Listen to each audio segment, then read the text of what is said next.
Hello, Ash. Good evening, Greg. How are you? Yeah, really, really good. You? Yeah, awesome looking. So as this is being released, we will actually be live together doing investigation at a location, kind of in the middle of us both, a Yeah, bit closer to me. But yeah, we look forward to sharing that with all the listeners, see what happens. yeah, definitely. So we've got a couple of things coming up as well. Another one, which is top secret at the moment, Mm. but all will be revealed. But yeah, so looking forward to that also. So also by the time this is released, and the link will be in the show notes. It shall. Our new book has been released. Our first book, It's been a very special self-published. week. Yeah, it has self-published Paranormal United States book. So it's 50 chapters, 50 states, and many More. more um, paranormal stories, accounts, locations. So And available on Amazon And currently. if you search for Paranormal United States, it's the top result Yay. on there. And as we talk, we are currently number two in the paranormal book category bestsellers in the space of like a few days. So yeah, so you can help get us number one by Yeah, definitely. buying the book on Amazon. Yeah. And appreciate and thanks to everybody who's already bought one. That's been blown away with the amount of hand selfies with books that we've received this week. Yeah, hand selfies, Randomly, messages. everybody has separately been doing it. It's cool. It's really like because we're not even seeing the copy yet. We've not even had our copies come through yet, and people have already bought it and received it. We've not even seen it in person yet, so it's Yeah. cool. So yeah, thank you everybody. It's been a very exciting week, rounded off by us meeting together again tomorrow. So And it's all come well, together quite conveniently. That it actually has coincidence. Remember, all these things are coincidence, synchronicity. synchronicity. Hell yeah. Currently, on episode rewatching episode four. I'm up to on the rewatch I'm of it. on episode 4, I think, as well. It's very good program, actually. I'm surprised I haven't seen it before, and I'm pleasantly surprised with what I'm seeing. It's really good. That's where I learned about the Estes method, Mm, watching them do it on this and seeing the results that they get. yeah, In that, I insane. think it's episode three, isn't it? When that's Yeah, they're sat on doing the the Estes porch method. doing it all. Yeah, Yeah. some really wild stuff there. Yeah, so Estes method is a really cool method of experimentation. So I can't wait to. I might be doing it right now as listening to this. I might be there with the headphones on, communicating with the unknown. the unknown indeed. The unknown indeed. So we haven't done one of these for a little while. So this is Haunted Pub Crawl for anybody who's new to the show. And every week or so, we will, certainly every episode, we will take a jaunt around the country where we visit local pubs, hotels sometimes that have got a bar where there's a haunted experience, accounts, strange goings on. So we started up in Scotland and we're making our way down. We've been Newcastle, loads of other places that I can't even remember off the top of my head. Aberdeen. We've been all around Scotland, down into the north of England, and we're slowly making our way down. Yeah, so we here we are. So the first one I'll be talking about is this is a very interesting one. It's called the Busby Stoop Inn. And I love some of the weird names pubs have. yeah, yeah. And you wait till you find out why it's called that and what it all is. Because I saw it and it was like, oh my God, I need to talk about that. And Cool. let me show you a picture of the outside of the pub. It's a pretty standard um, haunted pub. the Busby Stoop Inn, as you can see here. Nice. You may notice something though. It's not called the Busby Stoop Inn It looks like anymore. an Indian It's an or Indian something. restaurant now called the Jalper Spice. It went from being a pub to sort of like a residential home, and now it's into an Indian restaurant. So, and as with a lot of these places, they do sort of change hands, change sort of commercial use as well. Mm. So going back to the Busby Stoop Inn, so the odd name comes from an old owner called Thomas Busby. So Busby Inn. Around the turn of the 18th century, Thomas Busby was thoroughly despicable man. There's many reports of him being a bit of an arsehole. In and around the North Yorkshire's village that he called home, and just outside Northallerton, he was quite a notorious individual. Anyone who dared to stand up to him would find a ruthless and often brutal nemesis. He was basically an arsehole. Busby was a petty thief and a perpetual barfly. So he did enjoy a drink. Obviously, he bought the pub as well. In his favourite pub, he had a favourite chair, and it was a basic standard bar chair that nobody dared to use. But there was one man, according to legend, that did precisely that. A guy called Daniel Orty was a local forger who had more than a natural talent for his nefarious activities. He was Busby's father-in-law, so there was a family connection there. He purchased a local farm called Danotti Hall, and basically he was a counterfeiter, and he was counterfeiting coins back in the day. So he bought this farm, and it gave him more room to increase his counterfeiting. Farm was remote, but close enough for him to sort of capitalize on this counterfeit coins that he could circulate around. So Daniel Orty, the father-in-law, goes and sits in Busby's favourite chair. Busby's an arsehole. And Busby was aghast when he discovered that somebody had taken his seat. Even more so when he realised who it was. So, as per normal, a row breaks out, and it escalated into a full-on fight between son-in-law and father-in-law. They both left the pub, didn't end there, and what had started there spilled out to the farmstead, Daniel's farmstead, and it was there that Busby murdered his father-in-law. So a bit of a dark twist on the night. This story's so random, by the way. Yeah, it is a bit. So cool, but I'm not expecting this story. But yeah, no, carry on. So there was an investigation that was about as open and shut as it could be, because there was witnesses, they had a fight, and he killed him. Trial followed in a similar vein, and Busby was quickly convicted. A guilty verdict of a murder trial of that era often meant the sentence was death. So Busby's fate was no different. However, he was granted the honour of a final request. So Busby was arrested, tried, condemned to death after he murdered his father-in-law. Busby was actually, turns out that he was part of the coin counterfeiting business as well. So after the death, there is a variation of the story where Busby cursed the chair whilst on his way to the execution, whereas others say he was drunk in the chair when he was arrested and he cursed it then. So we've got this murderer who owned a pub.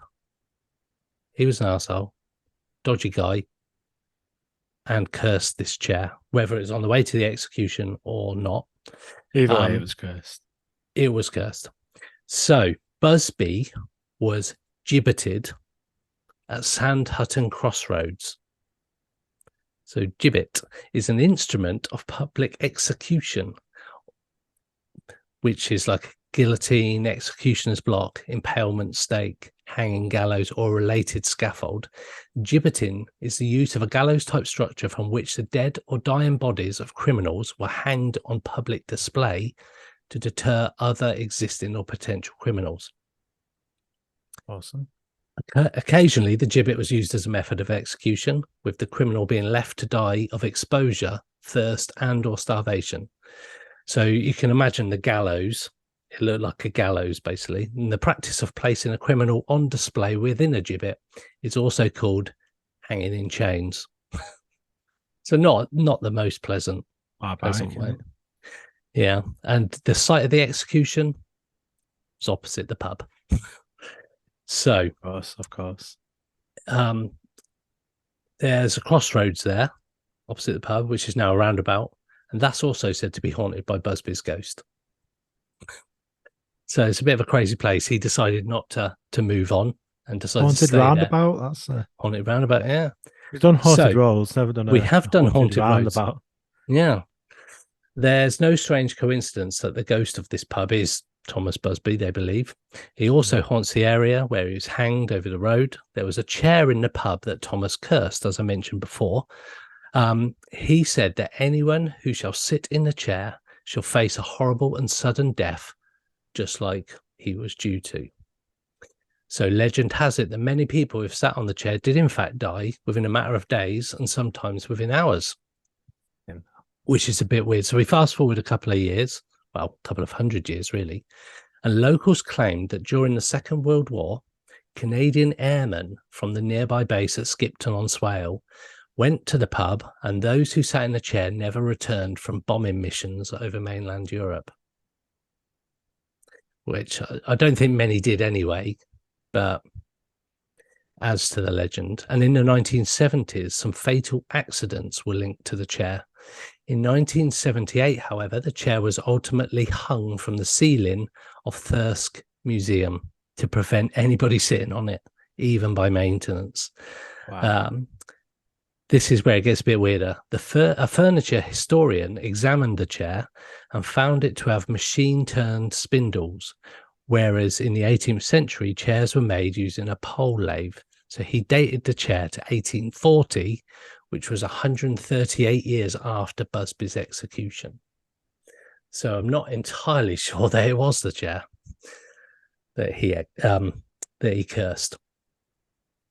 However, this is when it gets a bit weirder. The mystique of the chair took on a life of its own. Whilst it was still in the pub, the landlord of the pub at the time took measures to prevent a bold use of the chair, and it was removed from the main bar and taken down into the basement. However, the chair still managed to find a way back to claim its victims. It sounds like some kind of weird horror film. I just picture like this chair just walking up like the cellar stairs on its own. It's like, do you want to see a picture of the chair? Legs. Yes, I do.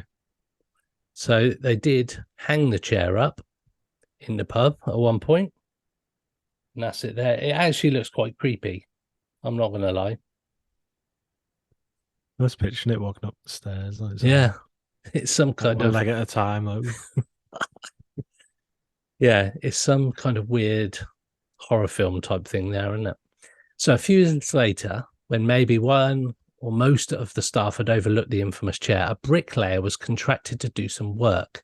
Whilst he was working, he noticed a chair in one of the corners. Apparently, it had been forgotten. Chances are that he'd never heard about the chair and wasn't told either. So on his break, he calmly used it without a second thought. Yeah. Sometime after his lunch break, he contrived to fall to his death from the pub roof, even though, following the catalogue of woe, more was to follow. A roofer was working when the roof suddenly gave way. A domestic collapsed into a chair, so a cleaner collapsed into a chair after losing her balance and suffered a fatal aneurysm.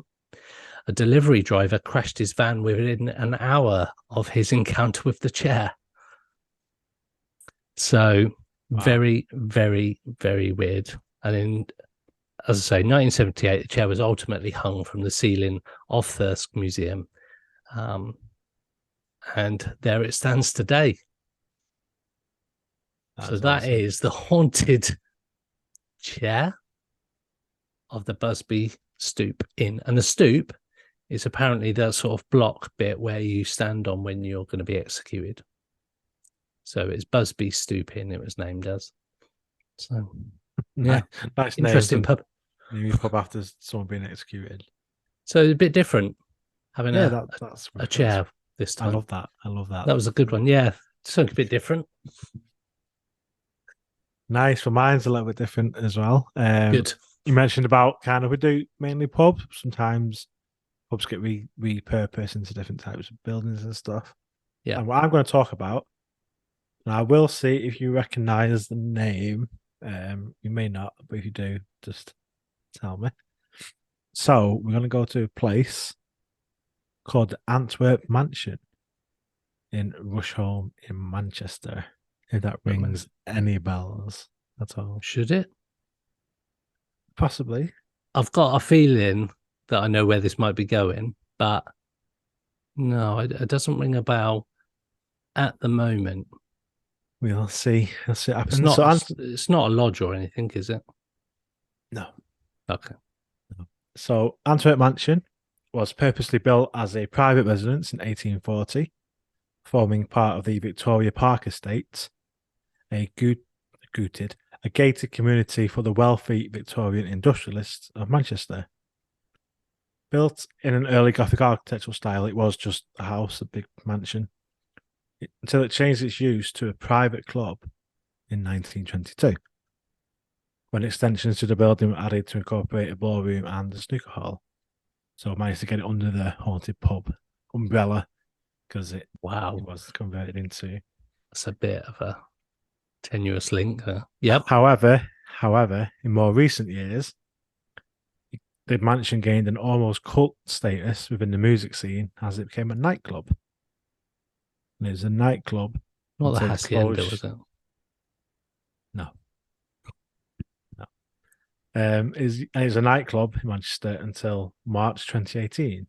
Okay. And it was known for hosting a wide range of events, including club nights, live music, art exhibitions, and other cultural gatherings. The venue was particularly well known for its vibrant and unique atmosphere, attracting a diverse crowd of locals and visitors over the years. It was especially popular among students and young people due to its lively and inclusive ambience. Since it's been closed, it's been open to paranormal investigation teams Whoa. and the like. So this place is where I went on an Oh, investigation last year yes. with Yes, my I remember now. sister-in-law. Yeah. A lot's happened in the last year, Ash. It has. But I was just thinking literally when we were doing the opening little bits this episode, how our books finally come out this week. We are meeting up today to do a live investigation. And I'm talking about a property which I've investigated in person. And I don't even sort of realize it's all sort of happened on the same day. It Yeah. wasn't I hadn't even planned to do this episode, this pub today. It just sort of fell. It just seems to Awesome. all tie in a Yeah. little bit. So the mansion, like I say, it's now open to paranormal investigation teams and ghost tours and stuff. It's a well-known haunted location, and many believe that it's full of soulful energy that's been brought about by quite a few tragic deaths and unfortunate occurrences that have happened at the mansion. These include in 1892, the death of Leo Pinto, aged 6 months, who died in the forgotten bedroom. In Oh, 1910, the death of Sophie Jeanne Pinto, same family, aged 57, who died in another bedroom. 1922, the death of Joaquim Pinto, aged 72, who died in a ballroom. Between 1941 and 1945, several deaths of club members went and fought in World War II and were killed. In the 1950s, there's a fire in the bedroom, which didn't kill anybody, but obviously damaged the building. In the 1960s, a child fell through the skylight and they ended up dying at the bottom of the stairs. In 2008, there was another fire in the servants' wing. So quite a lot of sort of tragic and bad things kind of happening.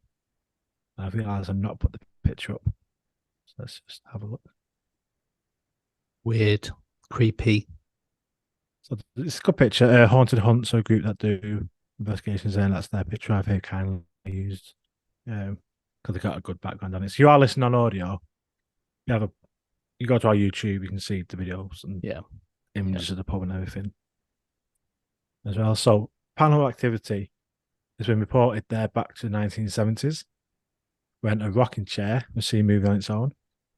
Another chair like we had Mm. your Oh, in weird. your pub.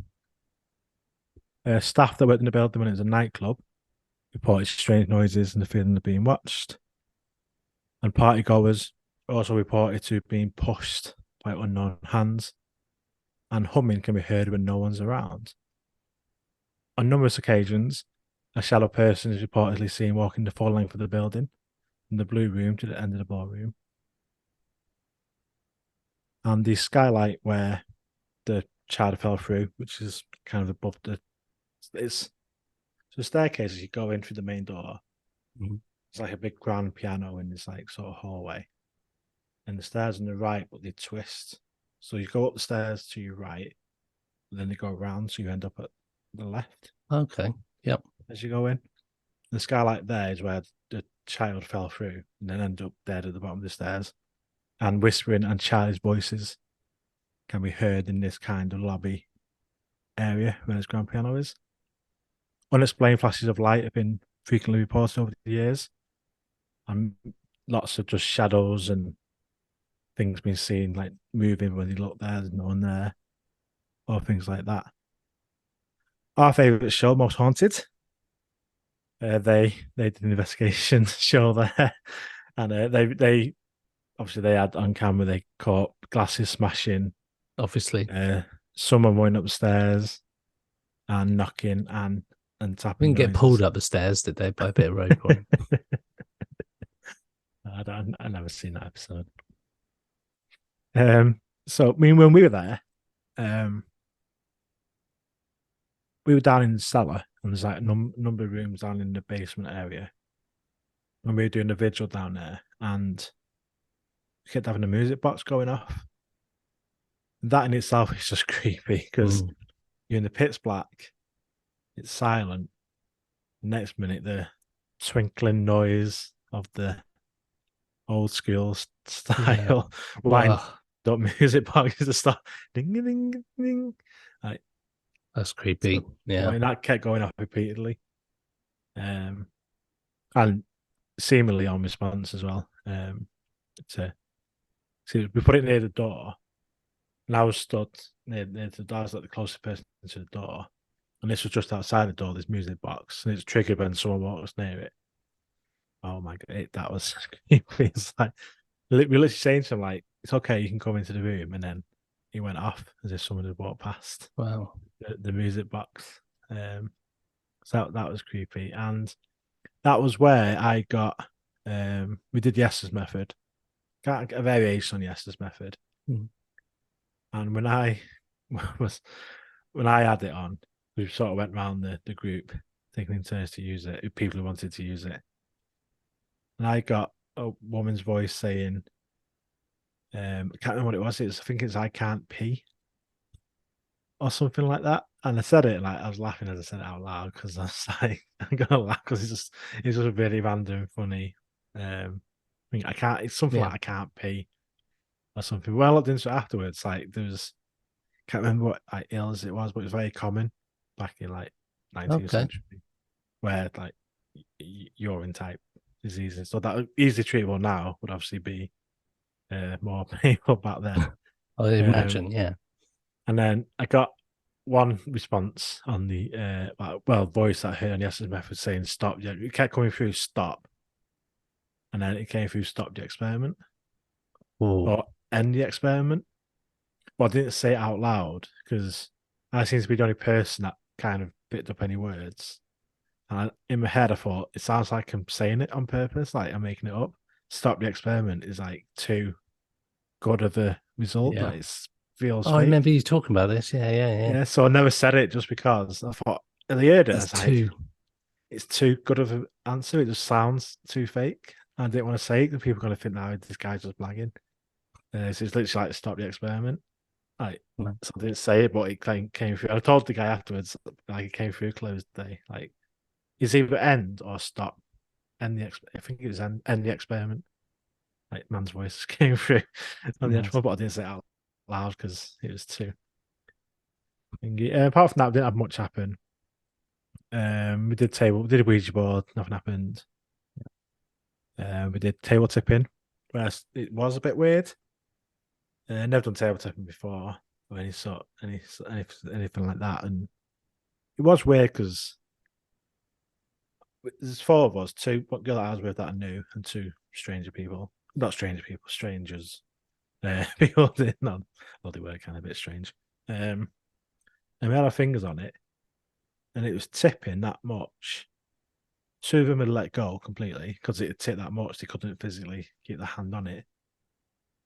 I had literally the lightest touch of like fingertips on it. I knew a guy had very similar, and it was that bent over. There's no way it shouldn't have fell. Like gravity would have Yeah. took over because Weird. I had no strength behind it, so I had no actual. I wasn't putting any force to keep it up. I was literally Mm. just had three fingertips lightly on it. I could see the other guy opposite. It was very similar. And I was laughing just because I was just like in disbelief. Like, how was his tail not fell over? How was it? It's Mm. literally on one leg, tipped, like nearly upside down, but still on this one table leg. Like I said, I've never done table tipping or even looked into it to even know Yeah. like with that something that's normal or what. But that was just a weird thing. Because when we were downstairs earlier, and because we're in different groups, it's quite a lot of people were there. Two rooms above us was where the table tipping was. There's loads of banging and everything happening. We didn't get any banging from the table. It was just this really weird tip, pretty much tipped upside down, but still on the floor. Yeah. It was Weird. because I've seen videos of people doing table tipping, and it's I don't know. Because I mean, I'm skeptical minded, and you see it, you watch videos of it, and you see it when they're like nearly dancing, just like Yeah. doing circles and like the hands on it, like clearly putting force in it, and then one person will like go and then it stops and they get back on it. And like it just seems obvious like it's just them just doing the thing on one Yeah. leg and doing circles with it. Just thinking, what's happening? Then doing that where it wasn't spinning or anything, it's just literally tipped upside down nearly. I don't know. It was Yeah. a little bit Weird. weird. That's the thing. Until you do these experiments for yourself Mm. and get a result, it's like everything. Until it happens to you, it's very difficult to sometimes believe what appears to be like gravity defying table. Mm. So yeah, I interesting. can't, and like at the time, I thinking back, I can't explain how that table didn't fall over. Like it's just weird. But yeah, I thought that's cool. I saw this, I was like, yeah, I'll do because I've been there. Yeah, And definitely. it's got a bit of a thingy storied history. And it was a nightclub, it was like a snooker hall and stuff. So it Yeah, does come under the pub umbrella, even though it was originally a mansion for a wealthy family during the Industrial Revolution in Manchester. awesome. But yeah, no, that was the Antwerp Mansion in Manchester. And that was another episode. So join us again in our next episode where we'll talk about some other pubs on our haunted pub crawl. For sure.